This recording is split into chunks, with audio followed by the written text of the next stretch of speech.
مرګ ډیر سخت دی کنه چا لیدلی نه دی نو پته نه لګي خو چې کله ملک الموت مخامخ شي کنه بیا به پته لګي کله چې مړ شي او په قبر د خزې ولګي دا د دنیا مزې به تحته بې مزې ولګي خوله به دې بند شي ورته سختې به قیزې ولګي مه راخله په خپل مسلمان رور پسې د وړې خبرې د خاطره تمانچه مه راخله مه کوه مه کوه د دې جواب به ډېر په سختۍ میلاویږي مه کوه د دې غیبت جواب به ډېر په سختۍ میلاویږي مه کوه دومره بد نظري جواب به ډېر په سختۍ میلاویږي د بل مسلمان زړه مه ازاروه د دې جواب به ډېر په سختۍ میلاویږي اے محمد رسول الله سرور کائنات خاتم المرسلین امام الانبیاء موږ دپاره ډېرې جړاګانې کړي دي که نه ته څه خبرې عبدالله ابن عمر وی محمد رسول الله سره په لار باندې روان د قجرو په یو باغ باندې تیریدلو په ځمکه باندې د سیلۍ د دې ونو نه قجورې راغورځولې وې وی رحمتا للعالمین پیغمبر هغه د ځمکې پرېوتې قجورې راواخیستلې وی چې څنګه داسې خوړلې وی ماته ست کړې چې تم وخوره ما وی چې یا رسول الله زه خو موړ یم زه خو وږی نه یم زه نه خورم وی سترګو مبارکو کې اوښکې راغللې او ما ته وی عبدالله 4 ورځې وشوې څه مې خوړلې نه دي بوره به یې وی بی بی عایشه رضی الله تعالی عنها وی محمد رسول الله سردار دو جهان په خپله بستره کې د شپې اوړېدو راوړېدو لکه د چا چې په دې خېټه کې شدید دردي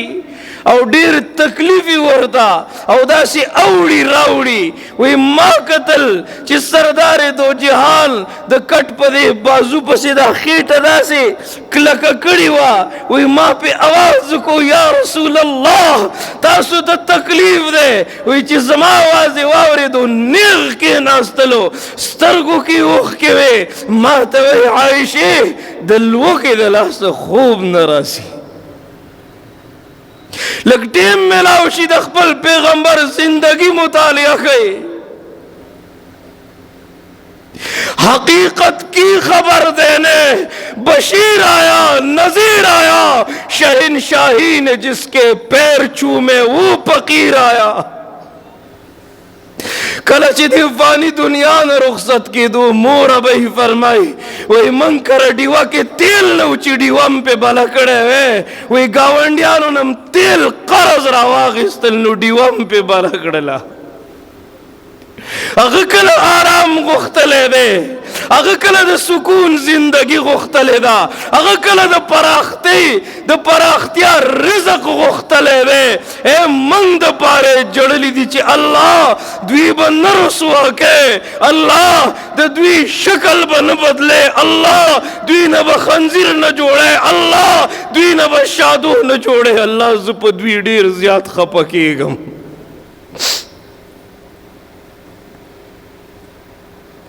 حضرت ابو هريره رضی اللہ تعالی عنہ روایت کی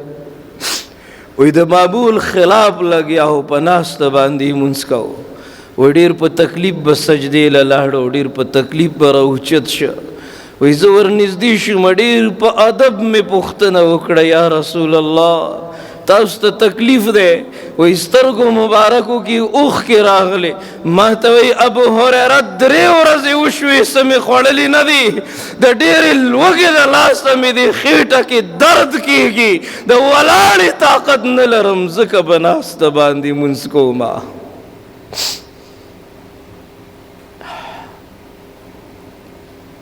ما چې واورېدل هغه انسان چې وغواړي اسمان نه د دسترخوان راشي دومره په لوږو کې گزاره کوي دومره په لوږو کې گزاره کوي وایي زه په ژړا شوم وایي لاسونه یې رانه چاپېر کړل وی سینې مبارکې پسې را جوخ کړم ماته تسلی را کوله ابو هریره مخه پکېږه څوک چې د الله د دین د خاطره لوږه برداشت کړي الله ورسره په حساب کتاب کې نرمي کوي سختی ورسره نه کوي ښه رزق ملاویږي الحمدلله ښه په ښکلو ښکلو کورونو کې اوسېږو ښه په لاسو خپو روغ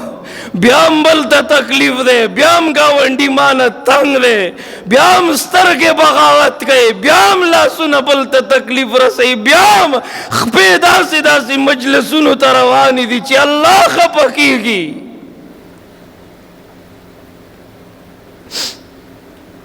ډېره اوږده ورځ ده فی یوم کان مقداره 50,000 سنه 50,000 کاله ورځ ده لقد احصاهم وعدهم عدا وكلهم آتيه يوم القيامة فردا یو برا جمع کی گئی یقول الانسان یومئذ این المفر اے د تیخت زیبا نہیں خواہ د تیخت زیبا نہیں د پٹیدو زیبا نہیں قرآن عربی کے دے منگا غسی پوئی نشو خواہ منگا غسی پوئی نشو چھ قرآن کم دردونا بیانے قرآن کم حقیقت بیانے قرآن کم حقیقت و حیبت بیانے ان اخذہو علیم شدید شدت دے پکے ان ربک لبالمرصاد تاسو ټول ماته ګورئ او زه ستاسو مخې ته ناسم وګوره زه څومره په ادب او احترام باندې ناسمه ولې تاسو ټول ماته ګورئ زه ځکه داسې په ادب ناسم نو ماله حیا راځي چې کله انسان تا ته ګوري او ته ګناه نشې کولی نو لږ سوچ وکړه چې بیا الله تا ته ګوري او معنی صرف ګوري نه ده لبالمرصاد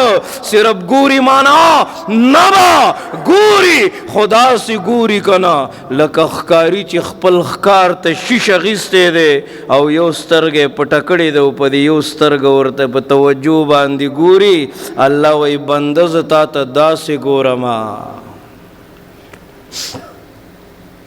زړونه هم سخت شوي دي نو خبره را باندې اثر نه کوي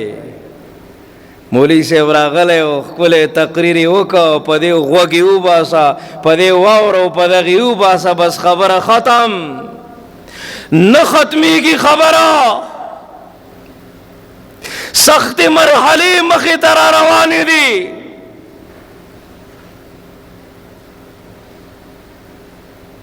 نن د شپې کور ته لاړې لږې سترګې پټې کا محسوس که چې ملک الموت راغی او زمان روح واغست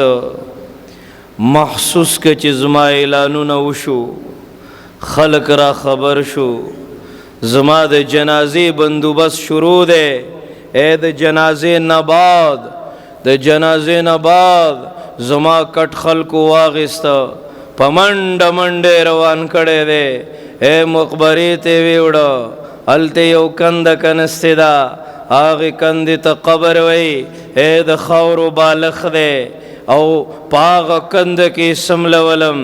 اے بیا را باندې لوی لوی تیږې کېښودلې او بیا را باندې د خاورو څلی ودره وکړه که نه چې ته یوازې پاتې شي نو څه به کې